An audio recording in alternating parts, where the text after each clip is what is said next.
ቆንጆ ነው ምልሽ ያዳምጡሻል ይሰሙሻል የምትፈልጊውን ነገር ከሆነ ማለት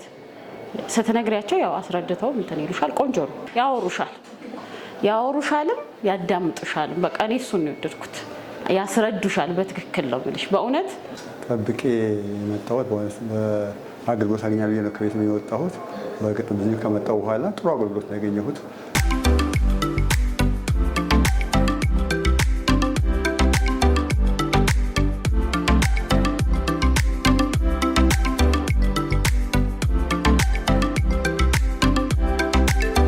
አገልግሎቱ በጣም አሪፍ ነው በሚገባ በአግባቡ ነው የሚያስተናግዱ ሰውም እንደው በደስታ ሲስተናገድ እንጂ የማየው እንደው ቅሬታ ይዞ የሚወጣ ሰው እንደሌላው ጊዜ አይቻልም በጣም ቆንጆ ነው በጣም ሰው ሲንጎላታ ሲበሳጭ አይቻልም